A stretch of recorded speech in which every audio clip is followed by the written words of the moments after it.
गर्मियों की छुट्टियां जो है वो काफ़ी गुजर भी गई हैं, लेकिन बहुत ज़्यादा छुट्टियां अभी हैं। तो ख़ास तौर पर पेरेंट्स को भी इस चीज़ पे तवज्जो देनी होगी और बच्चों को भी रिस्पॉन्सिबल होना होगा कि आप भरपूर फ़ायदा उठा सकते हैं। क्या करें? रीडिंग पे तवज्जो दें, उसके बाद राइटिंग। ये जो दो चीज़ें हैं ना, आप उर्दू की बुक ले लें, इंग्लिश की बुक ले लें, उसकी रीडिंग करें और ये ना सोचें कि ये मुझे आसान है, आता है।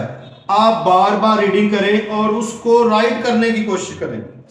अच्छा, हमारे यहाँ ये होता है कि राइटिंग हम कहते हैं कि ऊपर ऐसे लिखा हो ABCD, तो हम नीचे नीचे लिखते जाएं।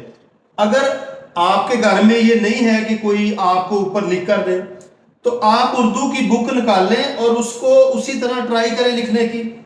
और ये भी है कि आम तौर पे इंग्लिश की राइटिंग की तवज्जो दी जाती है, उर्दू की भी तवज्जो दो। और सबसे अहम जो है, ये मैंने लिखे हुए हैं हिंसे।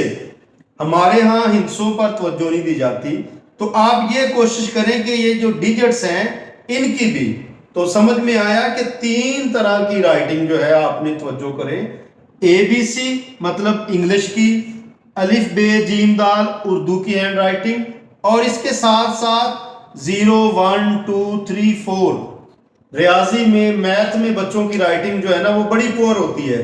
तो इसलिए आप तीनों हैंड राइटिंग्स पे भरपूर तवज्जो दें। और ये छुट्टियां जो है ये एक सुनहरी मौका है, भरपूर तवज्जो दें अपनी लिखाई पर।